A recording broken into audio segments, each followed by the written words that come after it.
Hey guys, to help run the forums, host the website, and travel, we've introduced a universal service fee for in-depth coverage, including this video. The goal is to be transparent and unbiased. This is not an endorsement. It's a privilege to serve you. Let's get into it. Hey guys, what's going on? So I am here at the rail station checking out a really cool electric bike called the electric folding bike from ENZO eBikes. It's pretty cool. It has a really interesting kind of combination of features for an electric folding bike. I'd love to tell you all about it. So one thing that you'll kind of notice right off the bat is that it's a folding bike, of course, but it has a lot of the weight down low, and a lot of that is done with the wheels. So these are actually a magnesium wheel. So that's a solid wheel. It doesn't have spokes per se, but it does have, well, I guess they are spokes, but they're not like a traditional thin spoke that has to be tuned. Those are actually solid.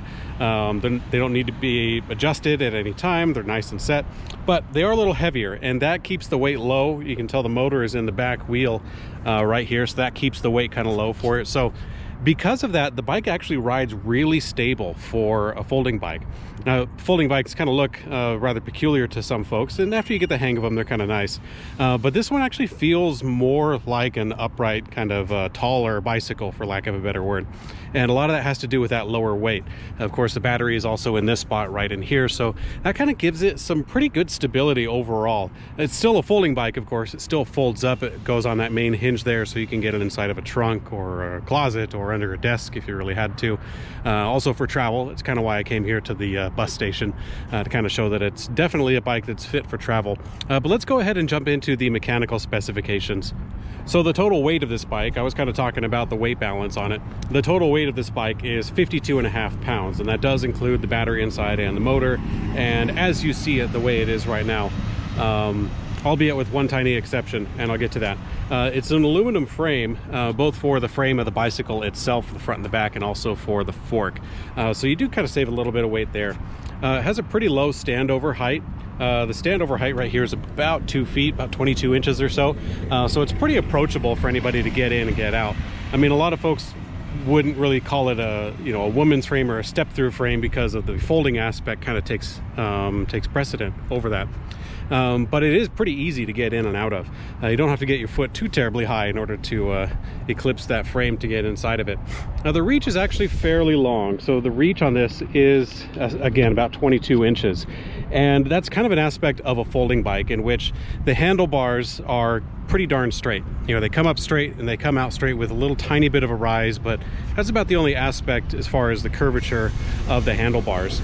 And because of that, you kind of have to get your arms out tight. So these folding bikes are actually, folding bikes in general, are popular for kids to try out because they're easy to get into. They're kind of small, kind of low, and they're easier to maneuver because of the lower weight.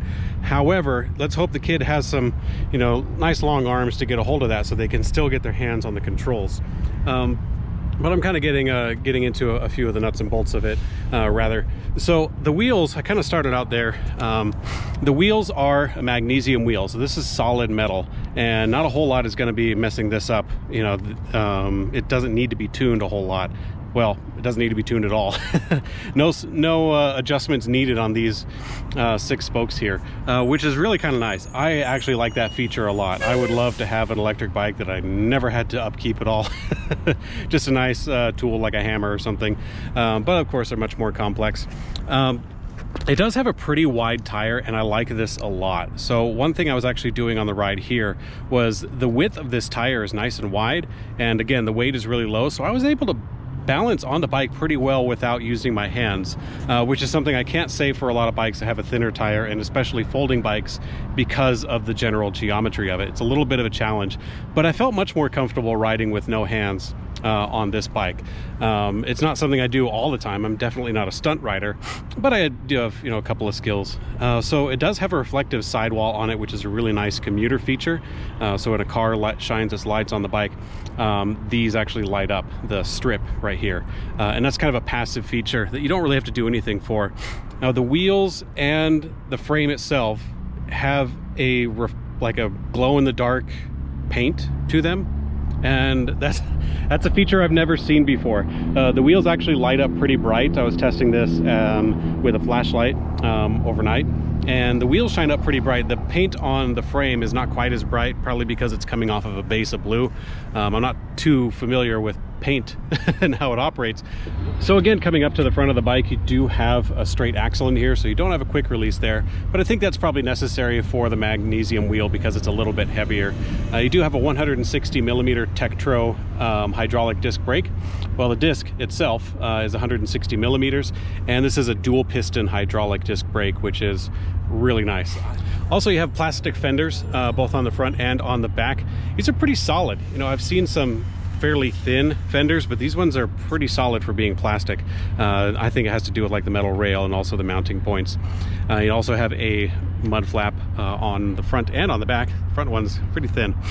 On the front, you also have a headlight. So this is kind of neat. It's a headlight that's integrated into the main battery pack, and it does have a metal mount, which is my preference because the plastic ones break really easy. So they definitely had some attention to detail by putting this metal mount here for the light. The light is an LED light, lights up pretty well. Up on the front, the headset isn't too much to talk about because it doesn't take up too much space. However, the stem has a lot of action going on because it's a folding stem. So it actually has a couple of pivot points. It's pretty darn straight. You know, it's a good 18 inches, 2 feet straight. And you pull up on this little tab and then down there, and then the whole thing can tilt over. And then that alone actually saves you a fair amount of space if you wanted to put this in a closet. And, you know, we'll just do a little bit of folding here. I know I'm kind of bouncing around, but that's a pretty easy thing to do right there, to loosen the seat up on that little hinge. Let's see, let's open them up. Close the quick release. And we will open up the stem, kind of close that up too. There you go, it'll lock into position. It also has a couple other spots on the stem itself. It does telescope in that you can pull open this quick release and you can extend or you can depress the stem height in total, which is really cool. As well, it has another one on the tippy top where you can open up this quick release and you can actually rotate the handlebars. This would be handy if you want to get the brakes out of the way. A handy little feature to do that. Depending on how tight you want to fold this, that might be necessary or it might not. If you just want to do a quick thing and toss it in somewhere real quick, then you might not need to do that. But if you want to fold it up nice and tight, that would do the trick. So the stem just comes straight up, not a whole lot of curvature to it. Handlebars have a tiny bit of rise, just the most minute amount of rise, maybe like 10 millimeters or so. Not a whole lot to talk about, but you can tell that the controls are pretty darn compact in here. And they have a lot of features that they put into this relatively narrow set of real estate that you have on the handlebars there. So the handlebars are about 630 millimeters wide from end to end. And they have a lot in here. They have the grips. So these grips do have like a little bit of an ergonomic flair. They are rubber with a locking mechanism on there. These are like the 2-finger levers for both the back and the front brakes right here. So the shifter, we'll kind of talk about a little bit in that in the gearing, but the shifter doesn't take up too much space. It's just this one side here. This is actually an old cell phone from yours truly. I'll go ahead and open it up a little bit. This is a cell phone holder that came with the bicycle. So this is actually part of the bike, I guess you would say. It's an accessory that comes with the bicycle and you just kind of put it on there. It is nonetheless kind of like an aftermarket thing that you have to attach onto the bike that's not native per se, but it is included from ENZO. You just slide your phone in there. This is an old Nexus 5, by the way, if you're curious about size, and then squeeze it in position, and then there it rests. Has kind of like a loopy grip attachment on the back. A bell, a nice little bell that they've tucked in here. And this is your display for operating the electrical controls. Of course, a mirrored grip. The throttle is actually tucked in right there on the left-hand side. And this is a thumb throttle, and typically they're called a thumb throttle because you use your thumb to press it down. So the throttle they've mounted on the left-hand side over here. Normally you press down on a thumb throttle with your thumb. That's kind of the namesake for it. In this case, you actually have to press up on the throttle, and they do that because of all the tight controls in here. Kind of mentioned that a little bit, that there's a lot going on in this small space. So it's definitely not a cruiser bike with, you know, really long 1,000 millimeter handlebars, but this one's pretty tight, and in there it works. You know, they do have a cadence based pedal assist system. We'll kind of get into the electrics in a minute, but this is it's usable. You know, you can put your finger over there. I wouldn't call it comfortable for like long-term use. If you wanted to sit down and throttle on this for like 20 miles at a time, which, you know, the bike very well could do that, but I don't think it's the most comfortable position for that. However, if you just need a little bit of a boost, just goose it a little bit and then you're ready to start pedaling from there. The pedaling is actually pretty darn comfortable because of the weight and the geometry of the bike, and I kind of touched on that a little bit before. So I definitely would consider the throttle a nice feature to have to kind of get you out of a tight spot, but for long-term, pedal assist is the way to go. So let's continue back with the mechanical gearing. So this is using a Shimano Tourney 7-speed right there. So this is the indexer, pretty simple. You press the plus thumb throttle, or not throttle, the thumb button to go faster, or you kind of use your thumb to pull this lever back to pedal a little bit slower. So let's go ahead, and that comes into the back over here. So this is your 7-speed 14 to 28 tooth set cassette in the back here. Pretty standard set. You do have a little derailleur guard which kind of protects the derailleur from getting hit around. That's a really nice feature to have on a folding bike, because generally folks with a folding bike, they'll fold it up, they'll toss it in the trunk, or you know, maybe in the back of an airplane or something. So that's actually a nice thing to have. You don't want to get this bashed around because it's a fairly sensitive piece of mechanical equipment. It's definitely serviceable, but this kind of protects you from doing that, from bashing it around inadvertently. So I like that a lot. Up in the front, you do have a pretty large chain ring. You have 52 teeth up in the front, and you do have a double-sided guard on both sides. Looks like plastic on the inner side and metal on the outside, and that's really nice, so it kind of prevents your pants from getting caught in there. The cranks up on the front are a 165 millimeter crank, so it's kind of a shorter crank, of course, due to the folding bike aspect, and of course, you know, the rest of the bike is kind of short. The rack is back here, so you definitely want to shop around for a rack that can fit. The hook is actually fine for the size of the hook. This is a fairly thin rail, which is a good thing because it fits lots of different bags. However, you want something that can have a smaller attachment down here. So most of the time a bag will have a set of hooks on the top, and then on the bottom on the inside they'll have some other kind of hook or bungee. So when you're shopping around, definitely try them out if you can. I mean, this is a very easy bike to cart around with you if you wanted to, but you can take this into the store, kind of see what fits on there, because it's not terribly common to find a bag that's super native unless it comes from the company directly. This is a fairly universal rack, so you're definitely going to find options, but to save yourself a little bit of hassle, I definitely recommend taking the bike in with you and kind of measuring it to see what fits the best. I'm kind of getting aside for myself. So in the very back of the bike is a nice big reflector and light. So this, of course, has a reflector on the inside, but there's also a light, a little button back there. You press that and the LED lights come on.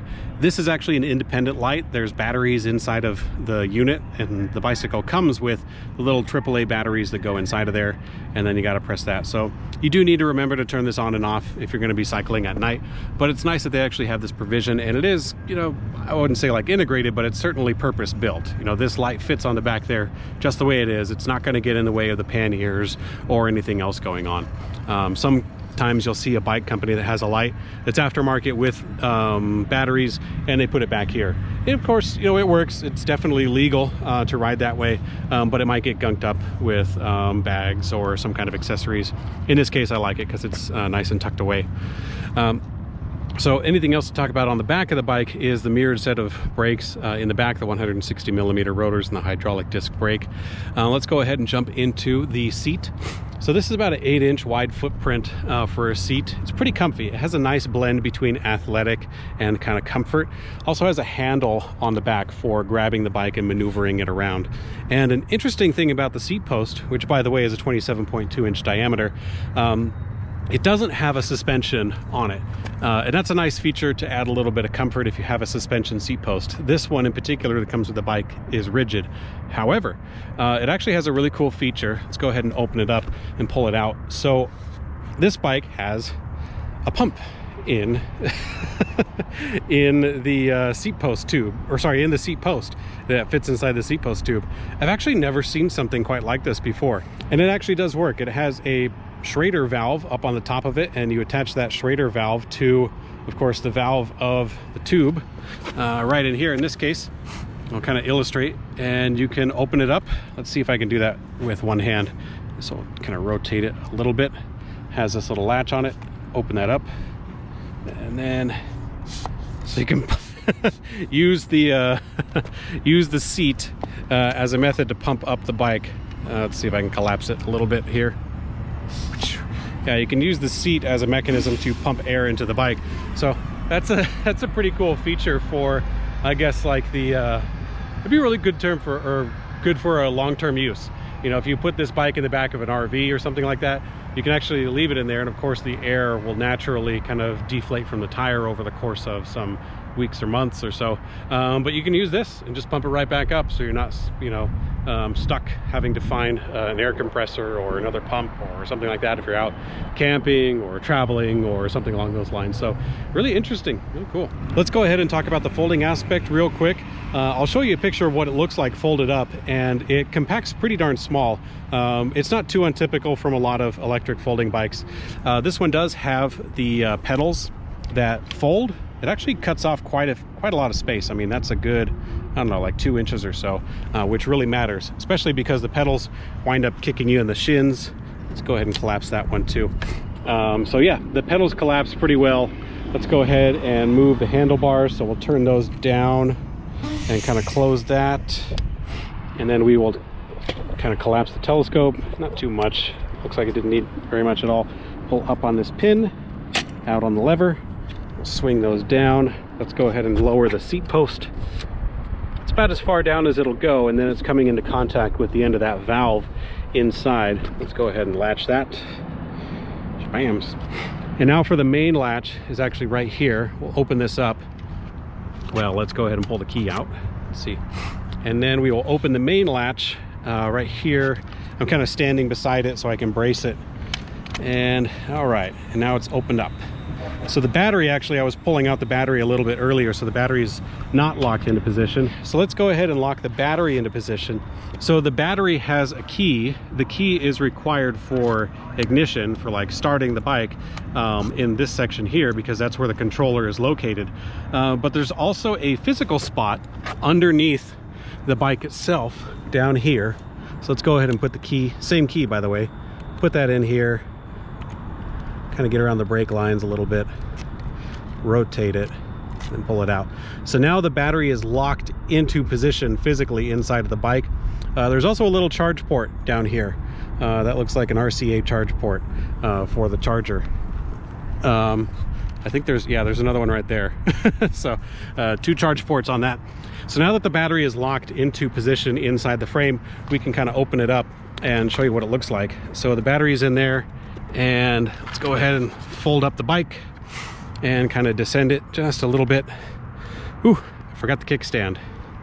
Let's see, can I dance? I can dance. All right, I'll go ahead and lower that onto the little brace that's underneath it. And there you go, there's your folding bike. To kind of give you an idea of scale, let's go ahead and toss a backpack over there. So here's just a normal size backpack, and there is the bike all folded up. Pretty darn small. Let's go ahead and open it and show you a couple more things. All right, so one thing I should talk about while we're kind of unfolding the bike is the battery placement. So the battery, of course, occupies this space right here in the frame, and that's really nice because it's secured pretty well. When it's all closed up and latched together, it's pretty secure from rain or any kind of inclement weather. It's nice and well protected. So the thing is that there's always a choice to make when you have something that's really secure and really tight versus something that is easy to access. And in this case, they went for security over ease of access. So I kind of talked a little bit about the key. The key fits into this little spot down in there, and that actually opens or closes this pin that's right on the outside of the frame, covered up by the latch. So by turning the key, that releases the pin, or it will engage the pin to physically lock the battery into position. Let's go ahead and open it up so that way the pin is out and the battery is loose inside of that case. And let's go ahead and, let's see, kind of move a little bit to expose more of the battery. We'll open up this little handle and we'll pull the battery right out. So this battery is a 36 volt 10.4 amp hour battery inside of a metal case. We'll talk a little bit about the electrics in a minute, but it does slide into position pretty well. You can tell that's where the window is for accessing both a charge port as well as if you want to get the key in and out. So let's go ahead and slide it back into position with the latch in. And we actually don't need to lock it per se. If we want to just use the bike, we can just collapse the bike together and the back part of the frame will retain the battery into position. So let's go ahead and close it up. It fits very well and don't have to worry about any wires or anything. I like that. We'll go ahead and close it. latch that, lock the latch into position, and after we unfold it, you know, the handlebars and everything, it's ready to rock. We don't need the key to physically lock the battery into position. We do, however, need a key to turn on the controller. So I'll put it into that keyhole there, make it flat and horizontal. I like to tuck it underneath this brake line so it doesn't tickle me. And we'll go ahead and turn on the electric system and show you how it works. Close that real quick. Open up the handlebars. So I'm going through quite a lot of process to show you what it looks like folded and unfolded. This is definitely not an easy dance to do with one hand. So you'll probably be better at it than I am after you get a little bit of practice, especially. But I'm doing all of this with one hand while holding the camera. So after the ignition is set, go ahead and press the power button and it boots up and shows you a couple of things. Shows you your current speed on the top right and shows you your pedal assist level on the bottom left. Those are like the main things that you're going to be doing with this. As you get moving, let's go ahead and start the throttle there. You'll see that the speed kind of picks up there on the top right. I'll go ahead and stop the wheel. There we go. It shows you your battery level in the middle right. Right now we're at a full 5 bars right there. So pressing the plus or minus button will increase or decrease the amount of pedal assist that you get as you pedal the bicycle. If you don't pedal, it just lets you coast from there. So in 0, you're just in a regular bicycle mode when you press the up arrow a few times, or the plus button rather, and you go up to level 5 pedal assist. Now, there are 3 different power modes that you can set. So if you press and hold the set button, that will take you into a little menu where you can customize a few things. So right now it's in the power setting mode. So there's power, normal, and eco. This kind of controls how much power you get as you pedal, but it's more of like changing the way that it behaves with the same input. So right now I have it in power mode. You can press the up or down arrows to select that. Press the set button to change the page. This is if you want to reset the trip. This is if you want to change the miles per hour. We'll go ahead and put it at 30. And this is to change from a 20-inch wheel to a different size wheel for counting how fast you're going, and also the odometer. This is to change from miles an hour to kilometers if you so desire. And then it cycles through to the last, or to the first one. Press and hold set to continue on and use the bike like normal.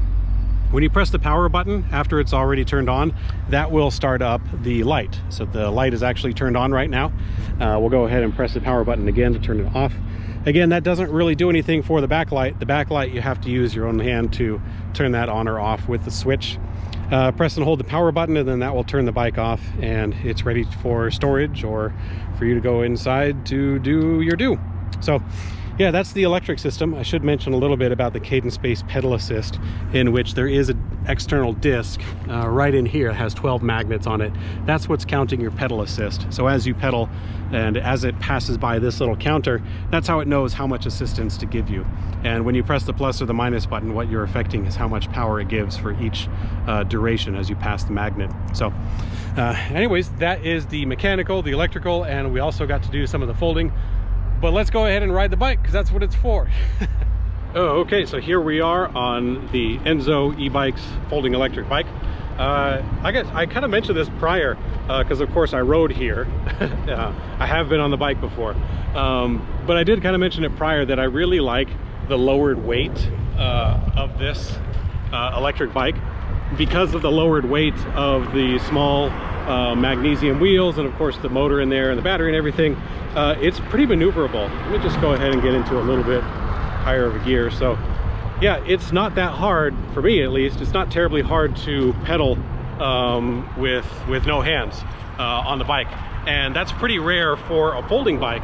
A lot of times I use smaller, thinner wheels, and a lot of times they're much more lightweight for the component selection and everything, so they're harder to balance, they're harder to control in that way.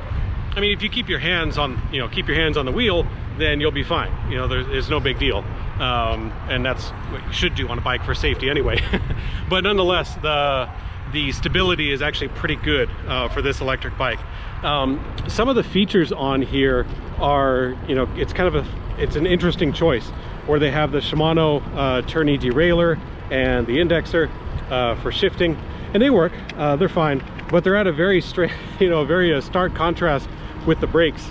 because these brakes are bombing. I like them a lot. These are a nice, good hydraulic disc brake with an adjustable reach on the levers, so you can just like, yeah, stop so quickly, so well. And that's really nice. I'd much rather have better brakes than I would have better derailleur and shifter and all that stuff, because the brakes, of course, are an important safety feature. So I definitely like these brakes. One thing to note about the brakes is actually that this particular one does not have a motor inhibitor. So I'll kind of show you a little bit. So a lot of times when you press your hands on the brakes and you pull on them, then that will send an electric cutoff signal to the motor, so you're never using the motor at the same time that you're using the brakes. In this case, these are a mechanical disc. I shouldn't say the mechanical. These are a hydraulic disc brake that do not have an electric feature to them. So that means that you can pull on the brakes and you can actually keep pedaling, and the brakes will continue to resist the bike moving forward at the same time that the motor is propelling the bike forward. So the lack of brake inhibitors is probably something that they chose to do because they wanted to have some of the best brakes available. So I think that's, you know, something that they chose to do there. And I like these brakes a lot, so I'm okay with it. The brake cutoff or brake inhibitors, it's a good safety feature, but in a lot of cases like this, when you have brakes this good, then you know, I think you'll be fine. You know, I don't think that extra bit of motor stopping ability is really going to affect you. Again, the balance of the bike is really nice. I like that. Let's go ahead and do a couple of tight turns, some maneuverability inside of this area here. Not quite sure where we are, but we'll explore a little bit. So let's go ahead and, okay, as expected, having the weight lower means that it's really easy to maneuver, almost like a surfboard, or at least the way that it looks like a surfboard would operate. I actually don't surf, but when people are good at it, it looks effortless. Let's go ahead and do a little bit of a off-road.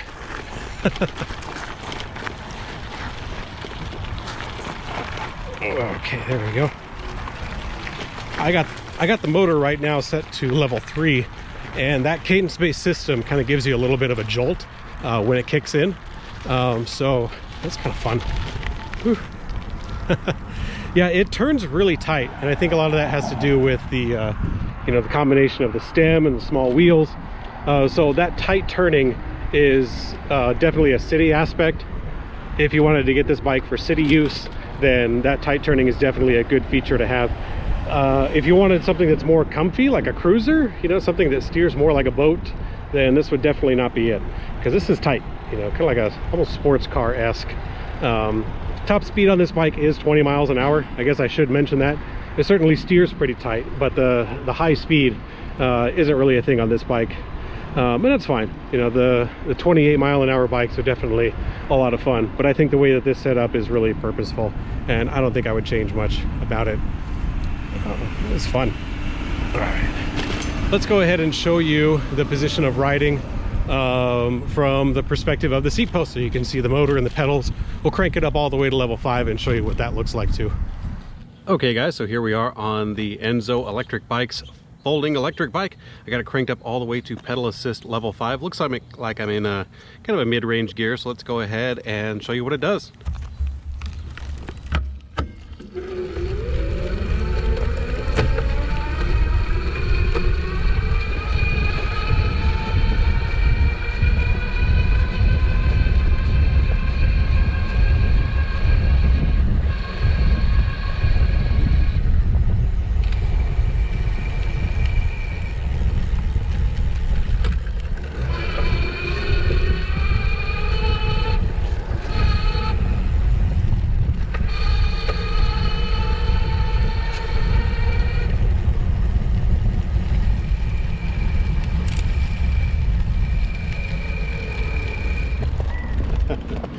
Okay, so in that case I was going about 20 miles an hour for pretty much all the straight stuff except for the turn that you saw me make. And it has a pretty good wall, you know, it doesn't cut off super abruptly. It's actually nice and comfy. I would say that the mechanical gearing on this setup, which has the 7-speed Shimano with the traditional chain, it got outpaced by the motor going 20 miles an hour. So I think somewhere around like 18 or so would probably be really comfortable, where you can still have a comfortable set of tension on the gears, and you don't feel like you're moving the pedals as a formality. But you know, that's a good thing because it shows that this bike has a lot of power, you know, which is great. All right, guys, thanks for checking out the ENZO electricBikes electric folding bike with me. It's been a lot of fun. I think it's a really interesting combination of features that you don't see a lot on folding bikes. A lot of times folks will take a folding bike and they'll go a certain direction, but this one actually has a really nice combo. It's something I never thought I'd try out, something that's so maneuverable, so easy. So yeah, if you want to check out the full specifications for this bike, including all of the measurements and all of the specifications, go to ElectricBikeReview.com. While you're there, you can actually participate in the forums, kind of hang out in the community if you want to ask a question about this or other electric bikes. So thanks for watching, guys. Ride safe.